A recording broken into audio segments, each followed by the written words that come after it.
Begin. Okay, so we are just finishing up over here, and we did actually we actually concluded yesterday, but I wanted to go through some of the commentaries now, and so we yesterday we had learned talked about the mushal, the parable that was given in the Mishnah. The Mishnah had given a parable. What happens when it rains?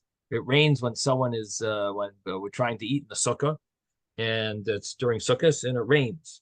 So the Mishnah gave a parable. It said it's similar to an Eved, a servant, that comes to pour a cup for his master, and he pours a pitcher on his face. And the Mishnah was vague. It doesn't say who pours the pitcher on whose face, and what does that have to do with the fact that it's raining. And the Gemara says, who did it? Is it the servant who poured the pitcher on the master's face? Or is it the master who's pouring the pitcher on the servant's face? And somehow this is connected to the rain, to when it rains. So the commentaries have this question that if it's talking about rain, do you pour rain down? It's Hashem who makes it rain. So isn't it obvious that it's Hashem, the master, pouring the pitcher on the person who's serving him, on the servant's face? Isn't it obvious that it's the master? Like, what does the Gemara mean to ask this question? Again, the Gemara on page 29a had this big question over here. Iboyi lahu, it had this. The yeshiva scholars had this question: Mi shafach lemi? Who poured it? Who poured it on who? As if the Gemara is thinking that maybe it means that the servant was somehow like clumsy and not so careful, and he poured the pitcher on the master. Instead of pouring it into the cup of the master, he poured it on the master. Maybe that's what the parable is. It rains on Sukkot. It's like you're pouring the cup on the master. What does it mean? If it rains on Sukkot, it's like you poured the pitcher on the master. What does that mean? You're pouring a pitcher on the master because it's raining? Raining would be Hashem pouring it. That's rain is from Hashem. So this is a question that the commentaries are all struggling to deal with. And I don't get it shine with this. Let me just mute everyone here. Okay. So there are two ways of learning this. One understanding of this is that what's happening here is that it's raining and you're not able to sit in the sukkah. So when it rains and you're not able to sit in the sukkah, what's the cause of that? Normally, Hashem is lo yimna toiv laholchim b'samim. Hashem does not withhold good from those that go with righteousness, with tamimus, with sincerity. And so normally Hashem is not going to make it rain. So it's going to cause you not to be able to do the mitzvah. You're coming to do the mitzvah, and now you're not able to do the mitzvah. What's the cause of such a thing? So if you remember in Gemara Brachos, we had a whole a page or 2 pages on Yisurim Shel Ahava. It was punishments of love. The whole sugya, whole not a chapter, but a discussion there about punishments of love. And if it says over there, if it causes bittul Torah, if it causes you not to be able to learn Torah, then it can't be a punishment of love. Hashem wouldn't, out of love, cause you not to be able to learn Torah. So if it's a punishment of love, it's not going to have any sin. So what does that mean here? What that means here is that if you're really serving Hashem properly, so Hashem is not going to make it rain and cause you not to be able to fulfill the mitzvah. If it's raining, it means it must be something wrong. So therefore, the Gemara says, why is it raining? It must be that it's showing that you must not be serving Hashem properly. And Either Hashem is telling you, I don't want your service, and I'm making it rain, or it's not such a terrible sin that you're doing that Hashem is that angry to that extent.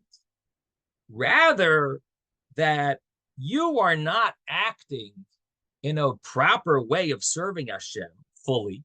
You're doing it in a more haphazardly serving Hashem, partially, it's like the people who come late to shul and leave early. The same guy who came late to shul, sort of like serving Hashem in a way that's, I'm just giving an example, but it's serving Hashem in a way that's not, you're not really concentrating on Hashem enough. So in such a case, it might not be the biggest sin, but nevertheless, you are being clumsy in serving Hashem, so to speak. And therefore, because of such a way of serving, because of such a inappropriate way of serving Hashem, you caused it's like causing the pitcher to spill on the master when you're serving him. So the same thing is that Hashem makes it rain, and in other words, it causes that that it'll rain, and you're not able to, that it's like you're not able to fulfill the mitzvah of sitting in the sukkah. In other words, either it's Hashem pouring the pitcher on you, I don't want you in my sukkah, or it's I don't want you sitting in my sukkah. In other words, I'm angry at you. It's a bigger sin, or a smaller type of sin that's almost like midah keneged midah, like you're not serving Hashem in such a serious way. Hashem is, so to speak, causing it to rain. Okay, you're not sitting in my sukkah. Something, in other words, some type of a haphazard loss of missing out in the sukkah. It's like Hashem is not protecting you from the rain. He's not protecting you from. No, you're not protecting. You're not serving Hashem 100%. So he's not blocking the rain 100%. This is the Rajba's understanding. Then there's another pshat that it goes like this: that there's the servant who is leaving the sukkah because of the rain. Now, if he's leaving the sukkah because of the rain, so that would be like he's pouring the pitcher on his master. Why is he doing that? He's angry that Hashem is not appreciating his mitzvah, right? It's raining. Hashem is saying, I don't need your mitzvah. So what happens to the servant? He's sort of angry that Hashem is not appreciative to his mitzvah. He's trying to sit in the sukkah, and but Hashem is not showing him a sign of greeting. He's not showing him that I want you. He's not. He's Hashem is poor. It was raining. So what happens? He leaves the sukkah, and it's, in a sense, it's like he's pouring the pitcher on the Eibishter. The way he leaves is pouring the pitcher on Hashem. Again, the rain is from Hashem, but the way he leaves is like pouring the pitcher on Hashem. In other words, that's how he's walking out. He's walking out in a way as if he's pouring the pitcher on Hashem. That you don't want my service to you. You're not showing me any appreciation, so to speak, that I'm trying to serve you. So I don't want to. So I don't want to. I'm not interested in serving you. You don't want my service. I'm not interested. So that would be the servant is pouring the pitcher on his master. Now the other option of the Gemara is that the master is pouring it on the servant, and basically it's because Hashem is angry at you. Hashem is pouring the pitcher on the servant. Now, what's the difference between these two interpretations? If it's you pouring the pitcher on the master, what that means is that when you leave it's all about how you leave the sukkah. If you leave the sukkah in a rushed way, I'm getting out of here with anger, that would be problematic. That would be the problem. But if it's about Hashem pouring the pitcher on you, not necessarily do you have to rush out. The first way of looking at it is you should wait. The first way of looking at it is rather you should wait and leave slowly. Don't rush out and do it like you're pouring the pitcher on Hashem. The second way is that actually, if you left right away, it's not a problem. Why? Because it's not about how you're leaving. It's about the Eibishter says he doesn't want you. If the Eibishter says he doesn't want you, okay, I'll leave. But if you're rushing out, if it's done in a way that in other words, the first way of looking at it is that you're pouring the pitcher on Hashem, so it's all about how you leave. If it's about Hashem pouring the pitcher on you, it's about the fact that it's raining. Now, so the parable actually, according to the Rit, this is the Ritva's interpretation. According to this parable, it actually is a difference in halacha how you're supposed to leave the sukkah when it rains. If the meaning of the parable is that it's the servant pouring the pitcher on his master, meaning he's angry that Hashem is not appreciating his mitzvah of sukkah and he's causing it to rain, so therefore I'm leaving the sukkah right away and I'm angry. So then the point is that you shouldn't be doing that. Don't pour the pitcher on your master. So what you should do is slowly leave. You leave the sukkah. You're not obligated to dwell in the sukkah, but don't do it in a way of anger. Do it in a way of humility. And the other way is that Hashem is pouring the pitcher on you. That's why he's causing it to rain. He basically telling you, I want you to leave the sukkah. So then, even if you would leave right away, it's not a problem. You could leave right away.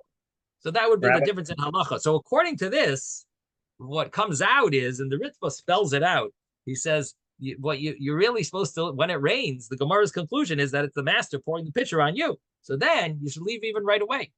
Or at least you're allowed to leave right away. In the commentaries here, they said that even if you look at it as Hashem is pouring the pitcher on you, you should leave as a contrite servant that, right. you tried to do your service and apparently you didn't do it right. And so you should leave contritely that, humble, very humble and leave in a humble way.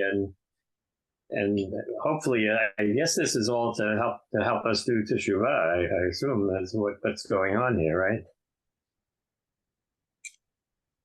Well, in a certain sense, it depends. It depends how you learn it.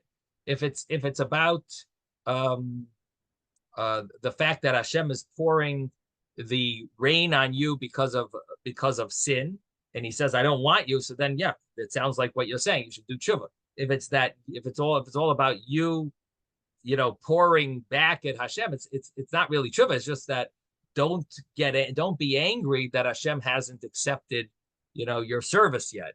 Don't show that you're not interested. If Hashem is not interested, so then you're not interested. Instead, you should show with humility. Okay, whatever. If Hashem doesn't want, that's it. I'll try more. I'm going to try after. We'll try again. But it's more about not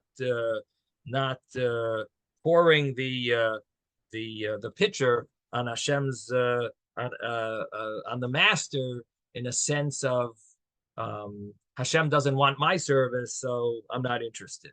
It shouldn't be in a way of non-interest. Yes, David. Why? How is it that this guy is taking it so personally? He thinks that the rain is because of him. Maybe the farmer is asking for rain because his crops are dry, and it's not because he thinks, oh, it's raining. It must be because of me. It's a little bit. It's like a guy goes to a concert to hear some lady singer, and he says, "Look, she's singing to me. There's 20,000 people." And his friend says, "What are you crazy? There's 20,000 people. How can you say she's singing to you? She's singing to me." That's the joke. But he takes the rain so personally. He thinks the rain is happening because of him. So I don't see it such a problem thinking that way, because the fact is that at some point the rain stops. You could have rain on half of the street and half the street doesn't have it. The rain does travel in different directions. It might be heading north, might be heading south. So if it does rain on your sukkah, there is some type of a feeling like maybe Hashem is not happy with my service. And according to the conclusion of the Gemara, it does sound that way. It's a siman klala b'chag. It sounds like Hashem is saying to us. So according to you, it's hard to learn the Mishnah. In other words, you're thinking of the way we're explaining these insights in it. It's a problem. But even just simply translating the words of the Mishnah, according to you, doesn't flow so well, because the Mishnah itself says that that v'shavach lo'ikiten al panav, that Hashem is pouring the pitcher, and the way the Gemara explains it is that it means Hashem, but that's the simple understanding of the Mishnah, is that Hashem is pouring the pitcher on you. So definitely you should feel that Hashem is pouring, and then the Gemara explains it to mean that efshi b'shimushach. Hashem even says, "I don't want your service." According to you, you got to ask, what do you mean Hashem doesn't want my service? The whole city is raining. What do you mean? Well, how, your question really is on the Mishnah.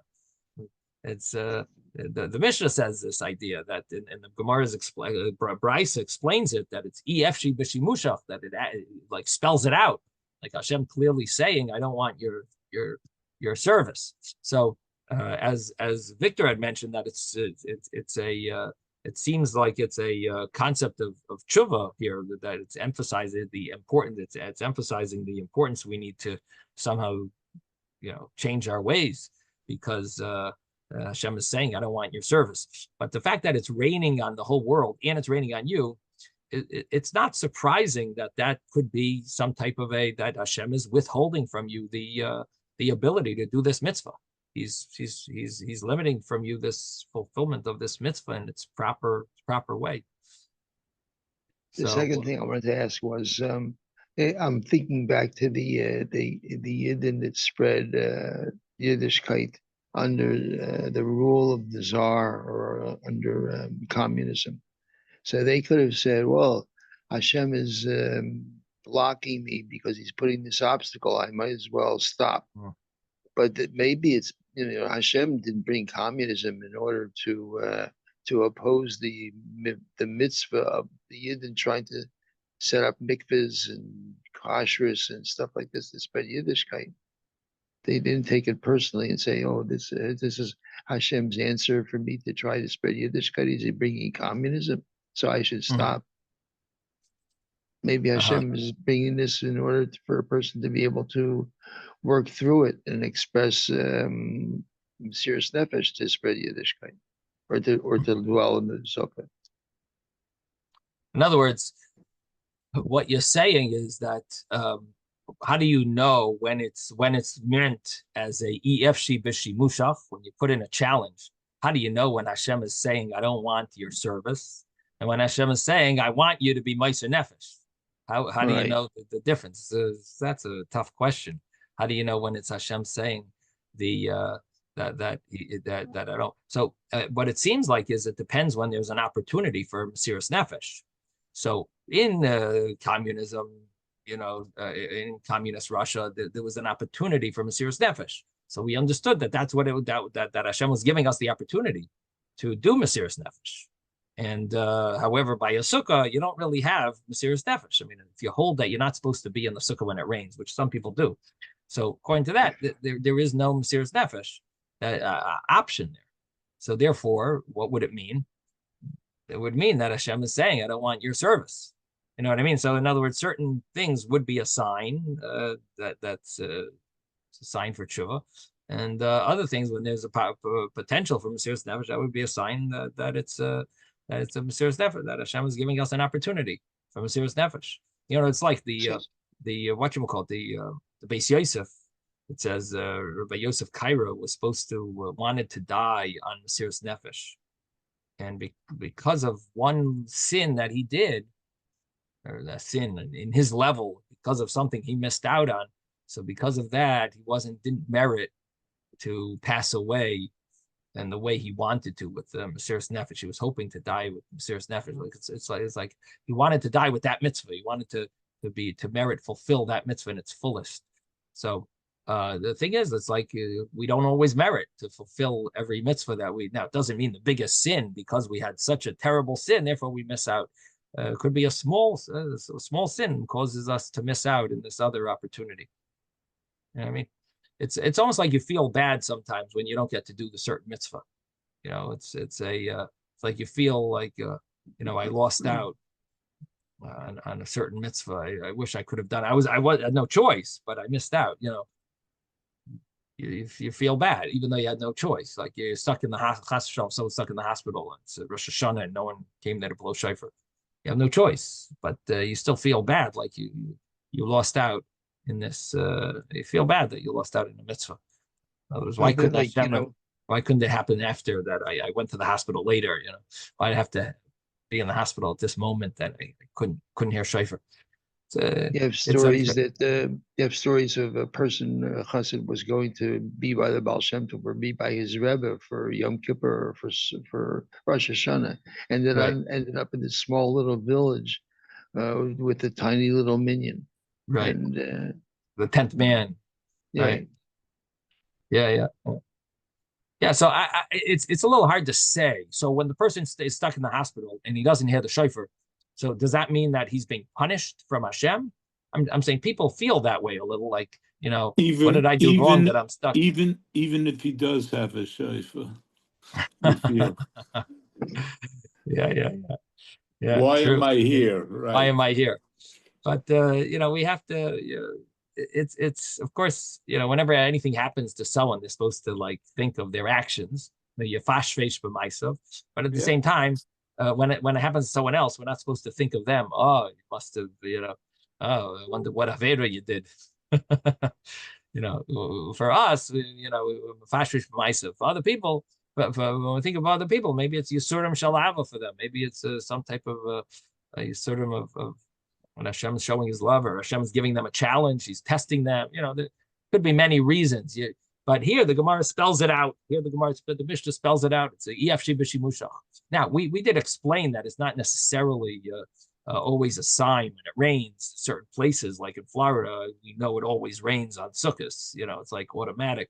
But if it rained constantly, it doesn't normally rain constantly. It rains often. So if it rained 4 out of the 8 days, that's very normal. If it rains 6 out of the 8 days, that might be a sign. That might be EFC Bishimushach.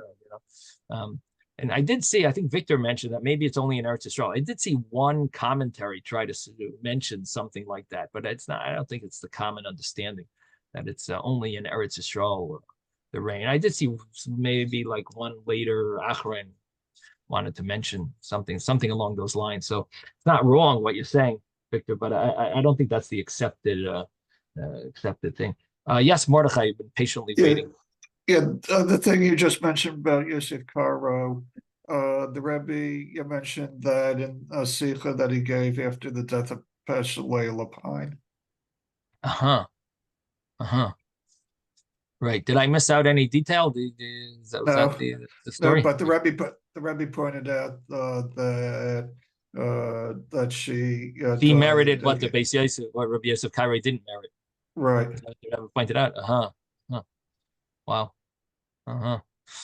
Right.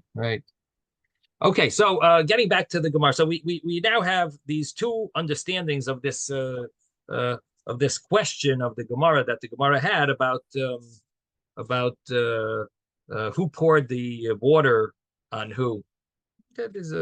So the next piece of the Gemara was that the brisa of the sun getting these sunspots. So I did look it up, and I found that this insight from Rabbi Yonasan Eibeshitz and Yaris Dvash, I looked up in his sefer itself, but it's impossible to find anything there. It's like there's no beginning and end. It's like a book of 2 books. There's 2 volumes, and it's like 500 pages. But I saw where it's quoted, and they quoted the Yaris Dvash. Maybe the new prints might have it, but online you only get the old prints for free. So I could only look in the old prints, and I could not find the original of his statement. But I saw it quoted. The way they quote the Yaris Dvash is that he says there's sunspots, there's like a blemish on the dirt on the sun, and he says the same thing as the moon. And not science doesn't know, but the Chachamim knew about this. So there must be something about blemishes on just like sunspots. I don't know if that's physical, what the scientists know. I mean, this is the first that I'm hearing about sunspots. I guess Rabbi, isn't everything that the scientists know, isn't it somehow secret in the Zohar that if the ones that really they're on such a level that they know, that it's not that for sure. For sure, it's in the Torah. Yeah. All they know is that they are cooler spots on the sun, and that's what causes the sunspots. Those are cooler areas. What causes them, they don't know, or anything else. Right. But, and when it happens, and who knows what. Right. There's no way to predict it in advance. There's no predicting. Nope. And is it visibly less yellow or red? Dark. It is darker. Spots. They are dark. So something and like that. Substantial interference with electronic devices, with all kinds of things. It affects very much the atmosphere on the earth. So it is amazing, right? It is amazing that the Gemara, in the time of the Gemara, that they knew about these spots. I guess that's quite amazing that they would have known about them. I don't know if you just a regular a telescope, you could see them. Probably not. You get blinded, I guess. So according to the Chachamim, the same thing that was with the sun is also with the moon. There must be some darkness, dark spots on the moon. I mean, the people who fly up to the moon, I don't know if they know the bottom side of the moon. They only know the top side of it. I mean, the backside. What? You mean the backside, the side that never faces us? Well, I don't know. When they go to the moon, can they go to the bottom? They go to the side that faces us when they're going onto the moon, or on the top of it? I don't know. I don't think they distinguish based on that. So, in other words, because there's no gravity, they could walk all around the moon and there's no problem. Can they land on the bottom side of it? Yeah. Same as Earth. Same as Earth, just less. I thought they landed on the side where the sun was, so that they would be able to see better. Okay, maybe that's it. Is that what you've heard? That's what you. One side of the moon. One side of the moon never faces the Earth. I don't know about the sun. So it doesn't the way the two of us turn and the way the two of us revolve, one side never faces the Earth. So according to that, it could be that's the side that has these dark spots that the science doesn't know about. So anyway, this is what Rabbi Yonasan Eibschitz understands in the Gemara, and so if he was right about the sun, might be right. Probably is right. Definitely is right about the moon as well. So anyway, that's the little science over there. So we mentioned about when the sun is loika, when the sun gets these spots, or when it's in an eclipse. So it says a bad sign for the whole world. Reb Meir says it's a bad sign for the Yidden. And right. Solar eclipse. The Brisa says the difference between the sun, it's a bad sign for the Goyim. The moon is a bad sign for the lunar Yidden. Eclipse. You have a lunar eclipse. Lunar eclipse or solar eclipse, or sunspots or moon spots, however you're going to learn it. So that would be the however way you learn it, you could learn it here as well that way. That it's either the sunspots or the moon spots. Are either good for the Goyim or good for the Jews. Right, or none of it doesn't say it's good for us. It says it's either bad for the Goyim or bad for the Jews. You're bad for everyone, or bad for the Yidden, or bad for the Goyim. So the different opinions here. And then it mentioned about Mizrach and Ma'irav, different understandings of when the Gemara says these different scenarios. If it's Loikev Mizrach, it's a bad sign for the people who dwell in Mizrach. Mizrach means east. So if it's the sunspots are in the morning, which means that when the sun is in the morning, that's when it's having these sunspots. So that would be a bad sign for the people who are in the east. And in the morning means any hour from the morning until noon. And in the west would be meaning any hour from after midday until night would be in the west. And what happens if it has the sunspots in the middle? In the middle, it's a bad sign for the whole world. That's what the Gemara had said. And then we said that it depends if it's similar to blood. It's a sign that war is coming, or a sword, stabbings, I don't know. And if it's similar to dark, if it's dark, so that's a sign that there's going to be hunger. So I did want to mention that this week's parsha we have about the sack, the amtachas, the backpacks of the brothers. So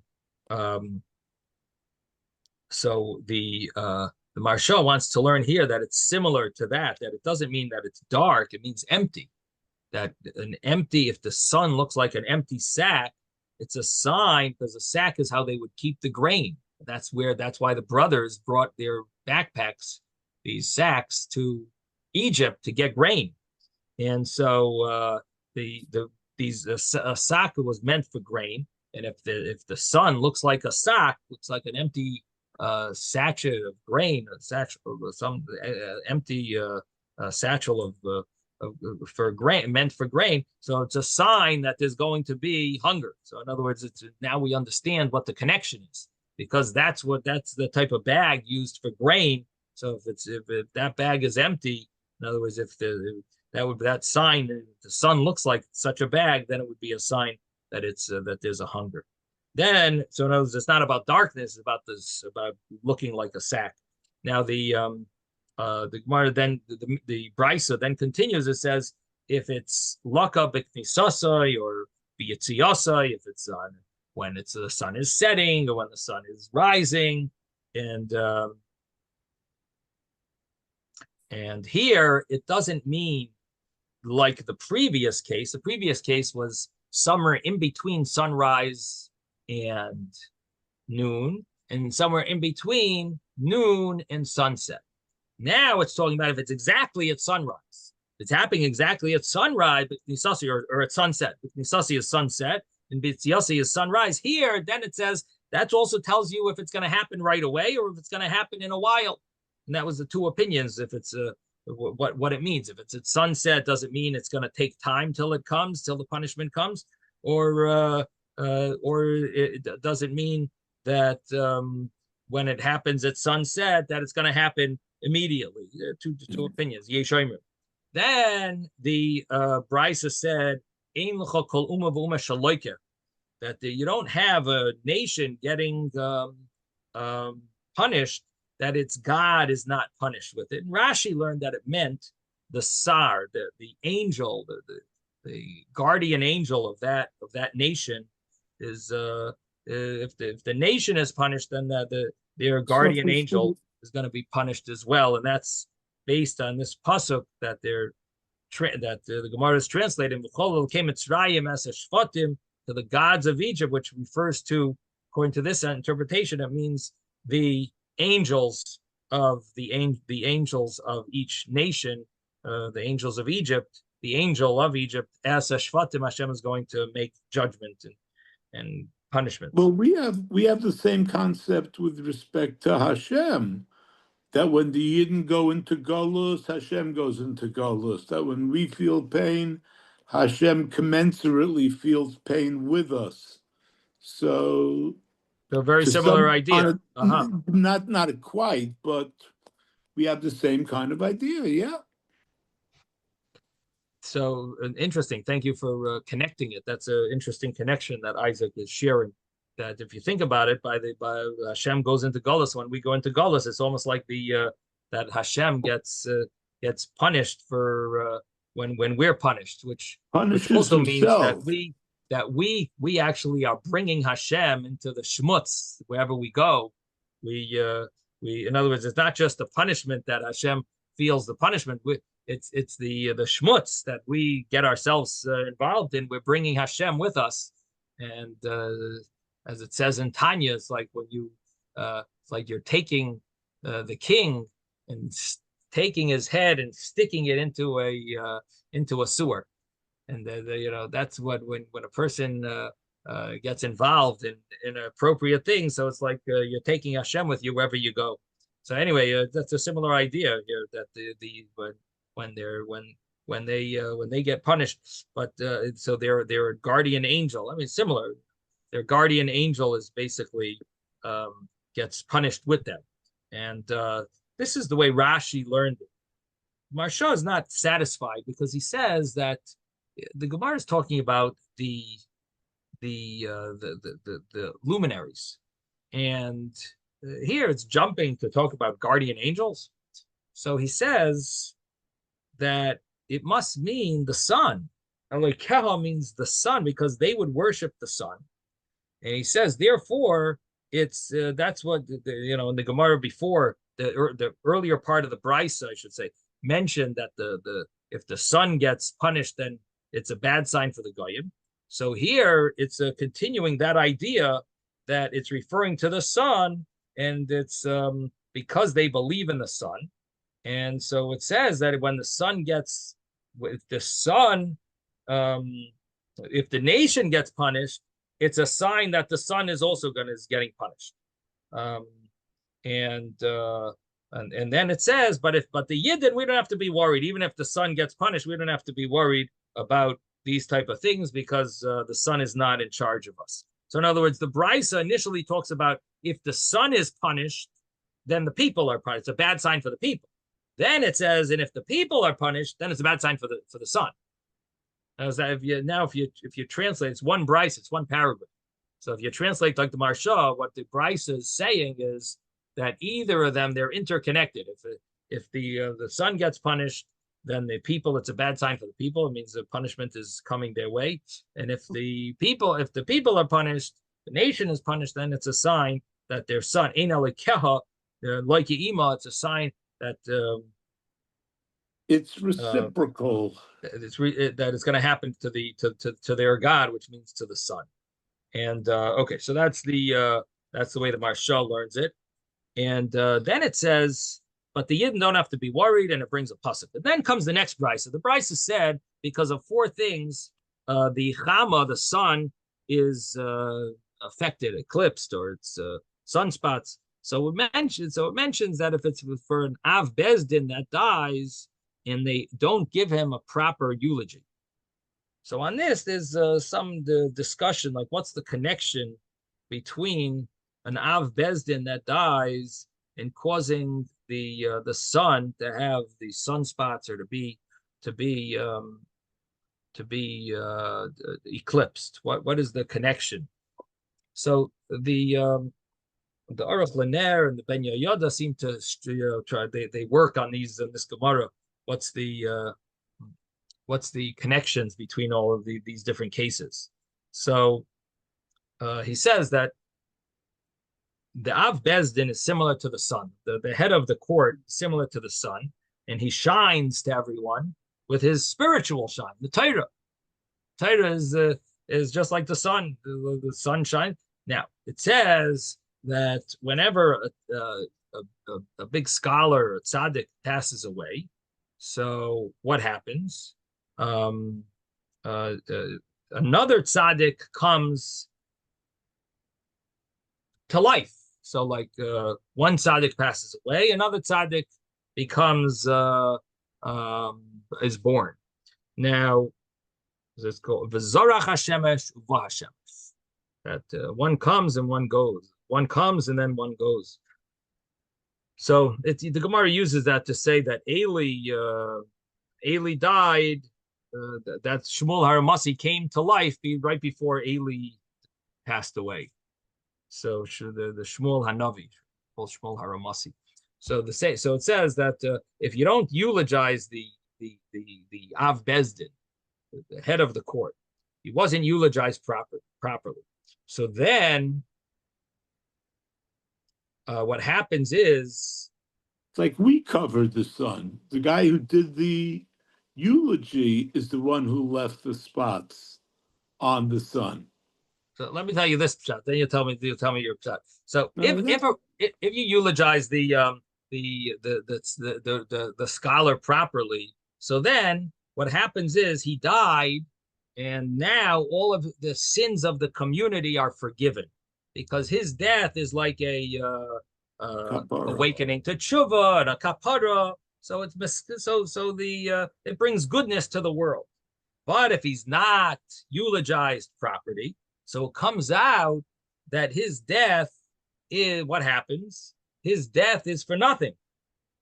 He wasn't eulogized properly. His death is for nothing. So therefore, it brings darkness to the world, which is symbolized.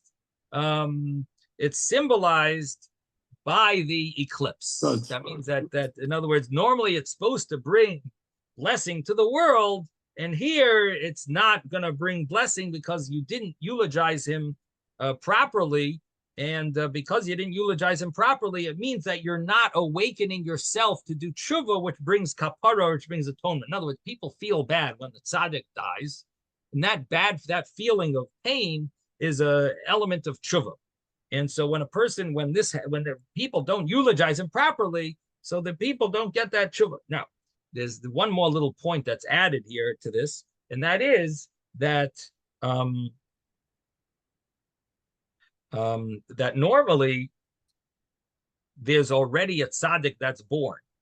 So when a tzaddik dies, one tzaddik dies, another tzaddik is born. Now, if the reason why the people didn't eulogize him properly is because they think that, what do we have to eulogize him properly? We have a new tzaddik that's born, so we're not losing much.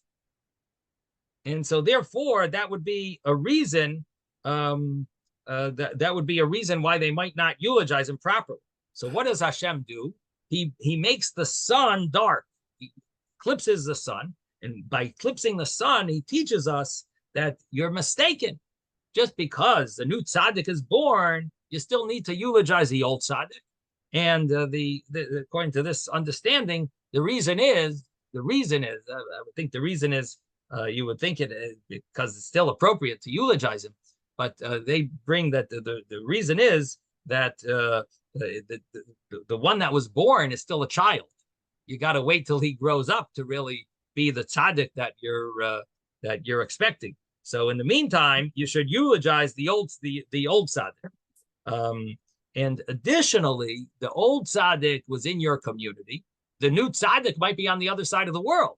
So who says that you shouldn't be eulogizing the old tzaddik just because the new tzaddik is born? He's still not close to you, and might not be in the same, might be much further away than the old tzaddik was, and therefore you'll be missing the light of the old tzaddik, and therefore you need to feel bad and eulogize the old tzaddik who passed away. Then and if you don't, that's what causes an eclipse of the sun, meaning the world is darkened because because you didn't shine his light, and therefore Hashem symbolizes it by blocking the sun's light.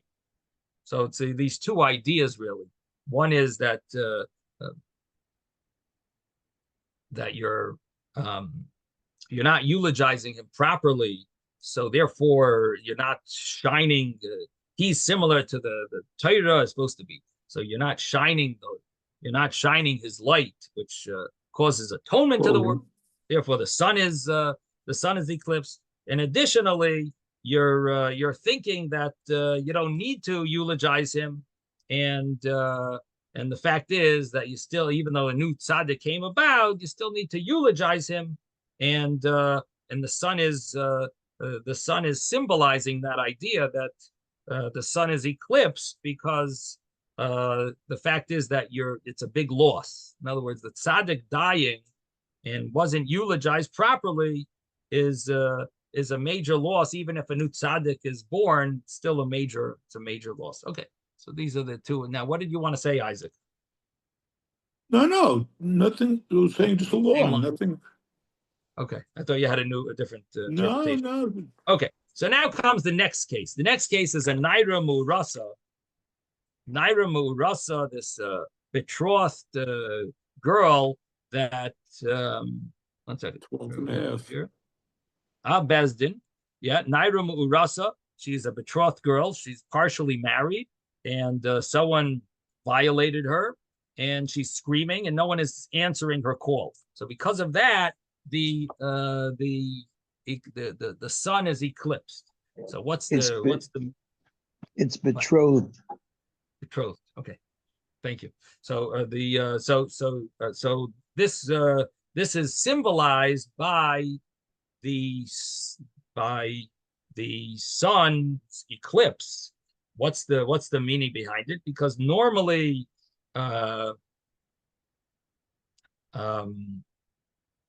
when would such a thing happen that a girl would be violated and not no one comes to her to save her? It would probably be at night. By day, people would probably come to save her, and here no one came to save her. So therefore, it's the sun symbolizes that it's like night in this world. In other words, the world at this point is like darkness, and that's why there's an eclipse, meaning that this story happened by day, and yet no one came to save her. So the eclipse is symbolizing that the world is like darkness. The world is like it would be at night. That's the one of the interpretations here. Rabbi, Yeah.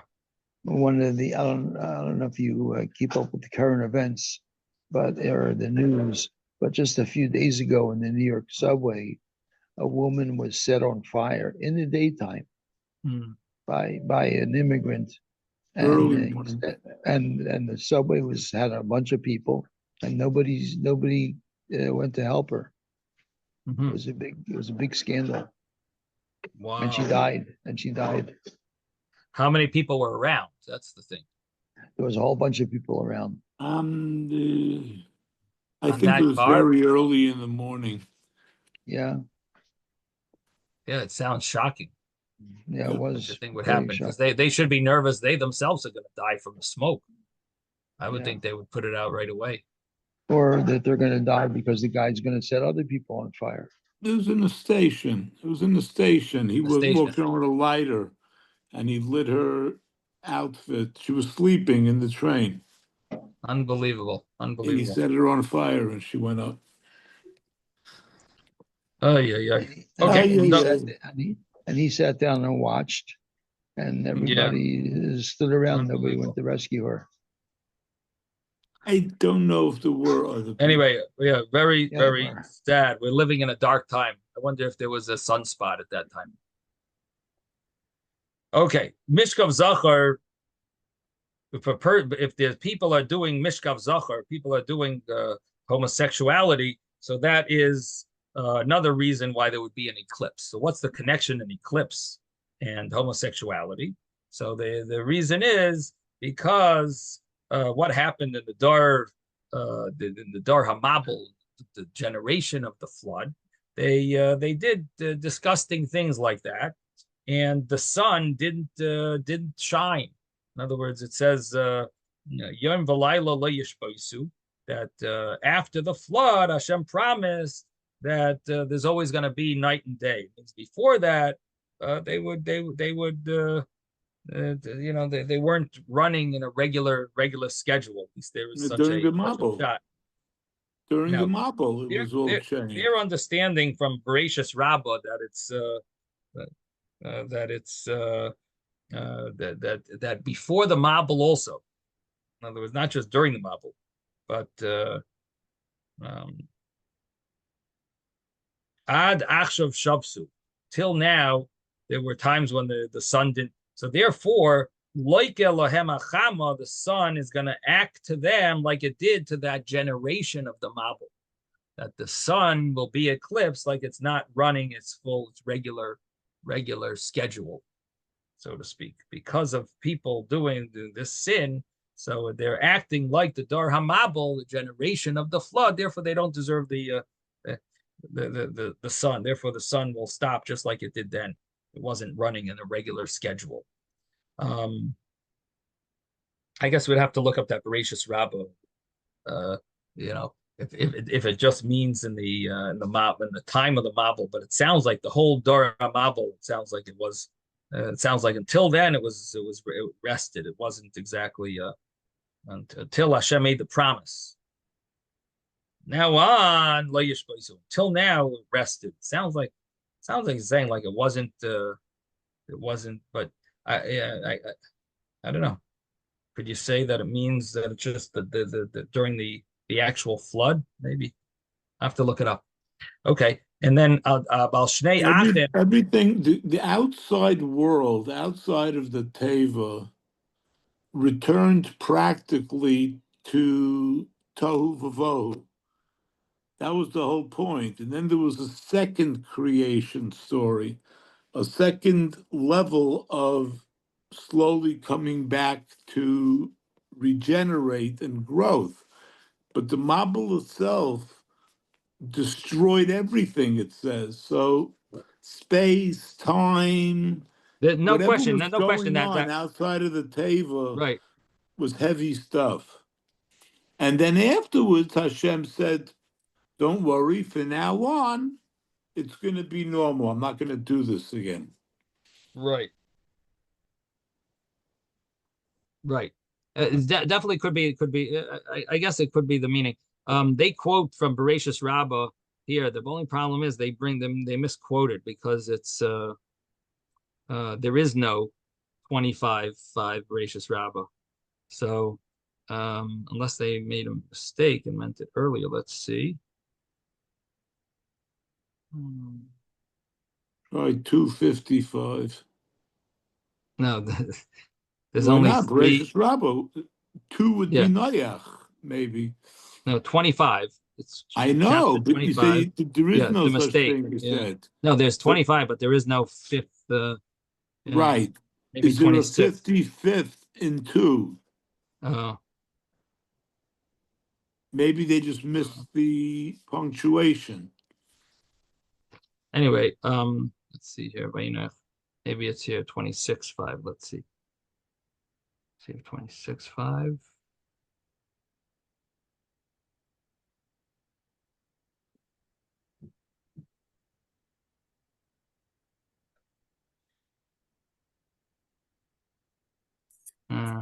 I'd have to look up where the mistake is. Okay. Anyway, oh, where are we? So the other thing that the Gemara says is 2 brothers that they were killed together, they died together. So it's similar to the sun and the moon that are comparable to 2 brothers, and initially they were the same size, and Hashem minimized the moon. So when the two brothers die, so that's the sun also becomes small like the moon to show how serious the matter is. Honestly, I don't know if I understand that exactly. The eclipse symbolizes makes the sun look smaller. In other words, the fact that 2 brothers pass away, it sounds like 2 brothers passing away is such a severe type of a thing, and that Hashem wants the sun to be similar to the moon and symbolize this idea that the sun is going to be small like the moon, or it's going to be eclipsed, or it's going to be sunspots, to show that it's like almost like the luminaries. Now, this would be a very nice shot if we had another source where it mentions that 2 brothers passing away is a very sad day. I know we have with Yaakov and Esav. It's Lama Eshkol Gam Shneichem B'Yom Echad. Rivka said, "Why should I lose both of you in one day?" But that doesn't really show that 2 brothers passing away on the same day is like so much more severe than the actual death itself. In other words, what's more severe about 2 brothers? So I'm not sure how to explain it. Do you have an explanation, David? No, you have Erba Onan, but it wasn't the same day. What was that? Who? Erba Onan. Aaron Isaac. Yeah. Right. The 2 sons of Yehuda. Right. Yeah, no. Same day, though, right? Was it? No. They had to get married. One of the new one had to get married. So okay. So then comes the next thing.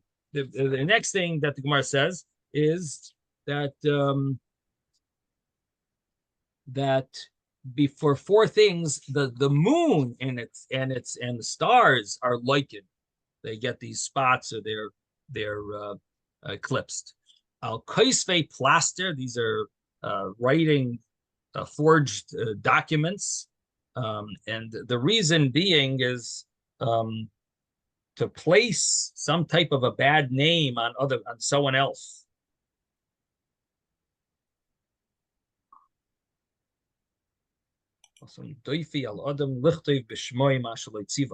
They're writing things, falseness about what someone else said, what he didn't command to do.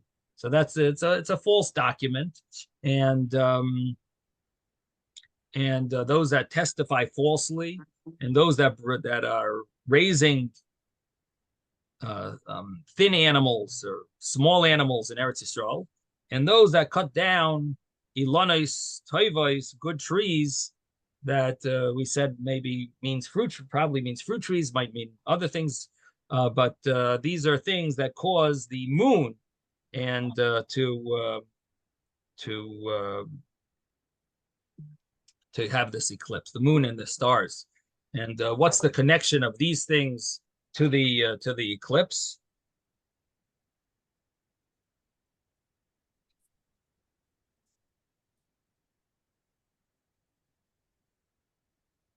So it says that what is the eclipse of the moon? The Earth,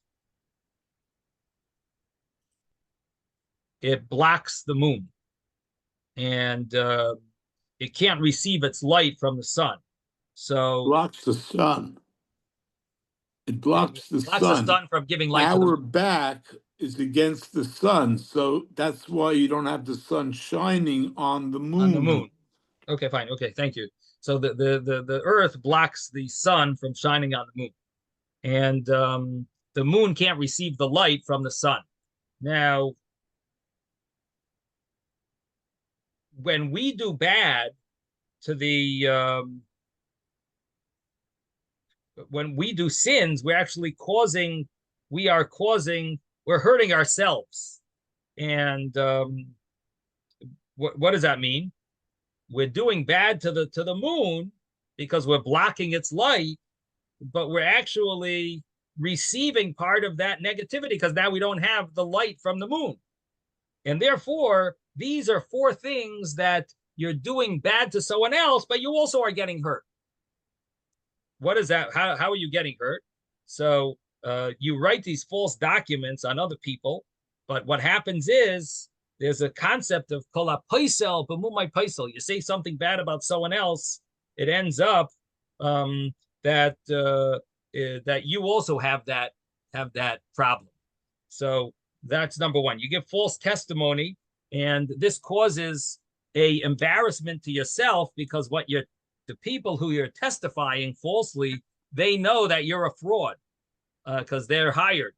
So they're going to look down at you in the future. You raise these animals that are going to graze in other people's property. So what's happening is that you're benefiting from, you're hurting others. I should say you're hurting others because they're stealing from other people's crops. But you also lose because what happens is that they are grazing also in your field, and they're gonna end up ruining your grain. So you end up losing by you having these animals. They end up taking away from your grain as well. And people who cut down trees, what you end up doing is you're causing yourself bad because you could have benefited from these trees. So not only are you cutting the tree down, you're causing yourself a problem as well because they could bring fruits and other, whatever else, maybe shade. So on these things, these are things that the Ma'oros are likened. There's like an eclipse for the moon because the moon also, you're causing, it's in a sense, the earth is blocking the moon, the sun from shining on the moon, but it's ruining things for the moon, but it ruins things, but it ruins it for ourselves because we now don't have the light from the moon. So that was those things. And then they'll just finish up over here. So it says on 4 things, nichse balabatim. And Rashi translates on the next page that balabatim here means wealthy people, that their possessions are given over to the king because people hold these shtares pruim, these documents that are already paid off, like a loan document. It's already paid off. but you're holding it. Now, it doesn't say because you're stealing, you're going to steal a second time, because at this point, you're not planning maybe on using it fully to steal, but just owning it is already a problem. Having it in your possession is a problem. So that's what it's now. You might have a reason why you want to have it in your possession. You might use it in case there's ever an issue, and you want to use it in a false way, but in order to get something that you want. But the fact is, you're not allowed to. That's not appropriate. You shouldn't have such a in your possession a shtar parua, paid up debt that is considered a something that you shouldn't own, and should be destroyed. You're saying is should be destroyed or given to the person who borrowed the money. Right. Okay. Borrowed the money. Now, so because you didn't do that, what happens? So you get your nimsar in the malchus. They end up getting punished by your nechasim. Your possessions are given. You're going to cause someone a loss, so you're going to end up losing. You end up losing. On mashe shtarois, peruim and malve beribis, people who lend money with interest. So you're causing someone a loss. And the money that you're taking, there's no bracha, and therefore, what happens to the money that you take for this interest? It ends up there's no blessing in that money, so it has to be ends up going to the king, the government, because no one should benefit from it. And then it says people who could protest and they don't protest. That's referring to the wealthy people who have their say is accepted. People listen to them, and yet they're not doing it because they're not doing it, and ultimately it's causing that they end up losing their possessions to the government, because they could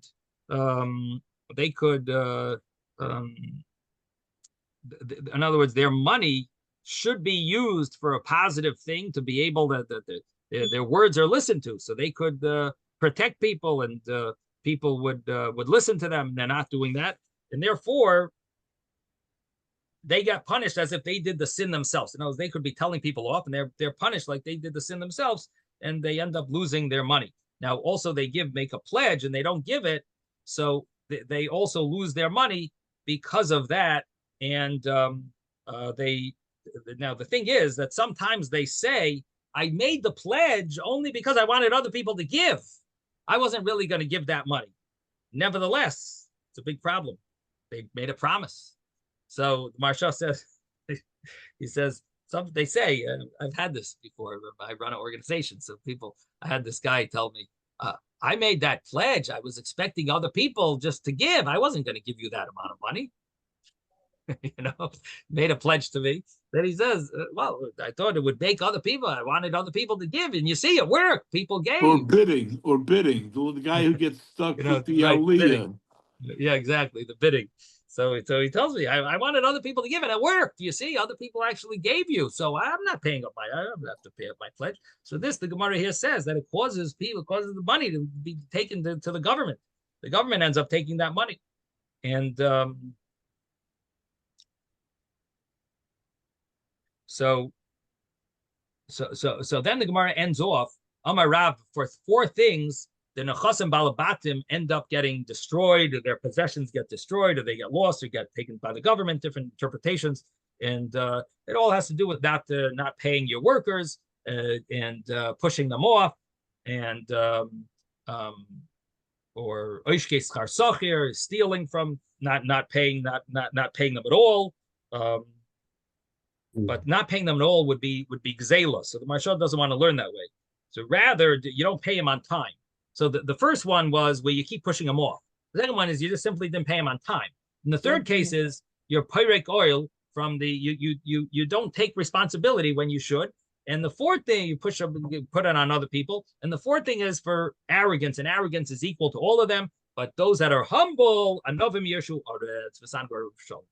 the humble people, they inherit everything. They will have everything. Okay, sorry for taking up more of your time. Hadron Allah Hayoshein.